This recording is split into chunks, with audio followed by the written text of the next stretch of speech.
আসসালামু আলাইকুম বন্ধুরা, কেমন আছেন আপনারা? আশা করি আপনারা প্রত্যেকে খুব ভালো আছেন। তো ভালো থাকেন, সুস্থ থাকেন, এই দোয়া তো সবসময় আমি আল্লাহ তাআলার কাছে করি। আর এদিকে আমার পরিবারের প্রত্যেকটা সদস্য খুব ভালো আছে। তো বন্ধুরা দেখেন, প্রথমে সকালে ঘুম থেকে উঠলাম, উঠে মাত্রই ফ্রেশ হয়ে নিলাম, নিয়ে তারপর প্রত্যেক দিনই একই রকম কাজ। এই গেলাম রান্নাঘরে গিয়ে সবার আগে আমি চাটা বসিয়ে দিলাম, দিয়ে চাগুলো ফুটিয়ে নিয়ে এদিকে ব্রেকফাস্টে কি খাওয়া হবে সেই চিন্তা ভাবনা করতে করতে আটাটাও মেখে রাখলাম। মেখে রেখে সোজা চাটা নিয়ে চলে আসলাম, এসে চা খেয়ে নিলাম ও বাড়ির প্রত্যেককে দিয়ে দিলাম। এরপর আপনাদের দাদাভাইকে ডেকে দিলাম ঘরে এসেই। আপনাদের দাদাভাই দোকানে চলে যাবে, তাই তাড়াতাড়ি উঠলো আজকে। সকাল সকাল দোকানটা খুলে কর্মচারীর কাছে দিয়ে আজকে দুপুরের লাঞ্চে আমাদের একটু বেরোনোর আছে। সেই জন্যে আমরা হয়তো একটু বাইরে গিয়েই খাওয়া দাওয়া করব, আর প্রয়োজনীয় কিছু কেনাকাটাও আছে আমাদের। তো সেই জন্য আজকে রান্না বান্না খুব সিম্পল করব, চুলোতে যাব না, গ্যাসেই রান্না করব। তো সকালে কি নাস্তা খাওয়া হবে তার জন্যে তো চিন্তা না করেই প্রথমে আটাটাই মেখেছিলাম। তারপরে এদিকে আমি ভাবলাম একটু লুচি বানিয়ে নেই বাড়ির সবার জন্যে।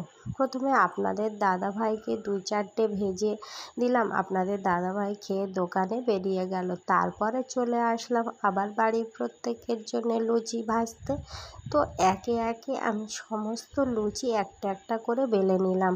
অনেকজনা পরিবারের সদস্য আমাদের একটা করে ভাজবো আর একটা করে সেঁকবো, তা সম্ভব হয়ে যায়, একদিকে তেলটাও গরম হয়ে যায়। তাই আপনাদের দাদাভাইকে যখন আমি ভেজে দিলাম, 4 পিস ভেজে দিলাম, তখন অতটা সমস্যা হয়নি। দেখতেই তো পাচ্ছেন ময়দার আটা তো একদমই যেন বেলছি গোলই হতে চাইছে না, কেমন তেকোনা বেকোনাই হয়ে যাচ্ছে। কেন জানেন তো, আমার এই লুচি ভাজতে গেলে না পুরো গোল টাইপের হয় না, কিন্তু রুটিটা যখন বানাই বেশ গোল করেই আমি বানাতে পারি। ময়দার আটা এদিকে টানলে ওদিকে লম্বা, আর ওদিকে টানলে এদিকে লম্বা হয়ে যায়। দেখেন এই লুচিটা কিন্তু বেশ গোল করেই ফেলেছি। একে একে সমস্ত লুচিগুলো আমার বেলা হয়ে গেল। এরপর আমি লুচিগুলো ভেজে নেব। তেলটা কড়াই বসিয়ে দিয়ে গরম করে নিলাম। এরপর আমি একটা একটা করে সমস্ত লুচি ভেজে নিলাম। তো কী দিয়ে খাওয়া হবে লুচি? আগামীকাল রাত্রে আমি চানা মটর বানিয়েছিলাম, সেটা একটু কিছু বেঁচে আছে, সেই চানা মটর দিয়েই আজকে লুচি খাবো। তাই সকালে কিন্তু চাটা বানানোর সময় আমি আটাটা মেখেছিলাম। আটাটি মেখে রেখে দিলে না লুচিগুলো খুব সফট হয় বা সুন্দর হয়। প্রায় আধা ঘন্টা পরে আসলাম, এসে লুচি ভাজলাম, বেশ খাস্তা খাস্তা লুচি হয়েছিল, মনে হচ্ছিল যেন একদম রাধা বল্লভী। আর তার সঙ্গে চানা মটর, যেন বিয়েবাড়িরই খাওয়া হচ্ছে সকালের নাস্তাটা। এদিকে আজকে কি রান্না হবে দুপুরবেলা আপনাদের দাদাভাই আর আমি তো খাবো না, কিন্তু বাড়ির তো আরও সদস্য আছে, ছেলে আছে, আব্বা আছে, মা আছে, এরা তো খাবে। এদের জন্য কি রান্না করা হবে সেই চিন্তা করতে করতে আপনাদের দাদাভাই দেখলাম যে মাংস কিনে এনে রেখে দিয়ে চলে গেল। তো ভালোই হলো, মাংসটা কিন্তু তাড়াতাড়ি রান্না হয়ে যায়, কিন্তু মাছ হলে ওতে মাছ ভাজা, সবজি কাটা বাছা এগুলো করতে কিন্তু সময় লাগে। আর অবশ্য আমরা বাইরে গিয়েই তো খাবো, কিন্তু বাড়িতে এরা আছে, এদের যে খাওয়া হবে না সেই চিন্তা ভাবনা করেই আপনাদের দাদাভাই কিন্তু মাংসটা এনে দিল। আর দেখেন যে রাধাবল্লভীটা ভাজলাম, তার সঙ্গে এই চানা মটরটি একটু হালকা গরম করে নিলাম, নিয়ে বাড়ির প্রত্যেককে দিয়ে দিলাম। মা ওদিকে কোটা বাছা করছে, কিছুটা কোটা বাছা করে রেখেই চলে আসলো। আর মাকেও তারপরে দিয়ে দিলাম, আব্বাকে দিয়ে দিলাম, ছেলেকেও দিয়ে দিলাম, সবাই খেয়ে নিল। তারপরে আমি খেতে আসলাম। বেশ, যখন আমি লুচিগুলো ছিঁড়ছিলাম খুব সফট টাইপেরই হয়েছিল, বেশ নরমও হয়েছিল, খেতে খুব মজাও লাগছিল। আমি অবশ্য লুচি খেতে অতটা পছন্দ করি না, আমি পরোটাটা হলে বেশি খেতে ভালোবাসি, কিন্তু এই লুচিটা একদম যেন রাধাবল্লভীর মতনই লাগছিল, তাই 2 পিস নিলাম। যদি ভালো না লাগতো না একদম 1 পিসই খেতাম, কিন্তু ভালো লাগছিল বলে সবাই বলছে যে ভালো লাগছে, তাই 2 পিসই নিলাম। নিয়ে সকালের নাস্তাটা সেরে নিলাম। আর মার ওদিকেও তো কোটা বাছা হয়ে গেল, আর কুকারে আমি এই যে মাংসটি সিটি মেরে নিলাম, কষিয়ে নিয়ে কিন্তু সিটি মারলাম। আর ওই রান্নাঘরে আমি দিয়ে দিয়েছিলাম ভাতটা। আজকের মাংস কষা আর সাদা ভাতই প্লেন সিম্পলি বাড়ির জন্যে রান্না করলাম, তাড়াতাড়ি হয়ে গেল। এরপরে গোসল করতে চলে গেলাম।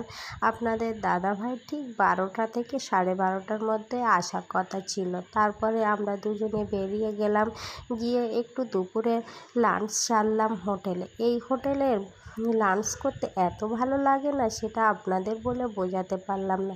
এই যে হাড্ডি ভাত বা হাড্ডি ভাত খেতে এত ভালো লাগে, এখানে হাড্ডি বিরিয়ানিও কিন্তু পাওয়া যায়, কিন্তু আমরা এই যে হাড্ডি ভাতগুলো এত সরু সরু ঝরঝরে হয়, খেতে খুব ভালো লাগে। আর এদিকে হাড্ডি ভাত আর এদিকে নিলাম একটু মাটন কষা, ওই দিয়ে জমিয়ে দুজনে খুব খেয়ে নিলাম। খেয়ে আশেপাশে একটু বেড়ালাম, কিছু শপিং করলাম, করে তারপরে বাড়িতে চলে আসলাম প্রায় 4টে নাগাদ। বাড়িতে যখন ছিলাম না তখন একটা ফ্লিপকার্টের মাল বাড়িতে চলে আসলো।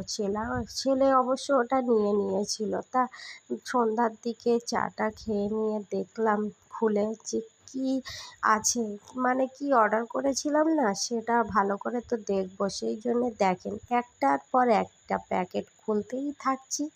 আর এই যে ফ্লিপকার্টের মালগুলো এই যে জরিগুলো দিয়ে এত প্যাকিং করে না, খুলতে খুব সমস্যা হয়।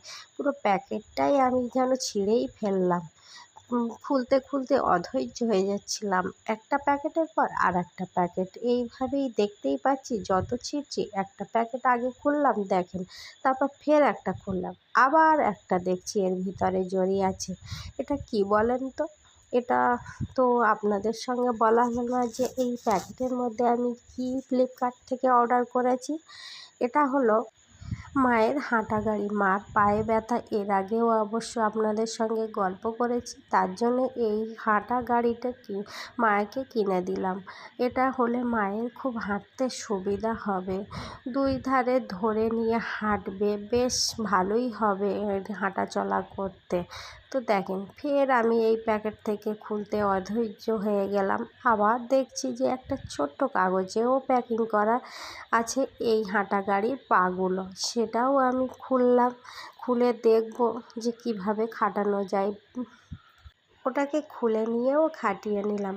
আর আরেকটি মাল আমি অর্ডার করেছিলাম, একসঙ্গে 2টি অর্ডার করেছিলাম। এটা ছিল দরজার নিচে দেওয়া এক রাবার টাইপের। তো কেমন হলো আমার ভিডিওটি অতি অবশ্যই আপনারা জানাবেন। আল্লাহ হাফেজ।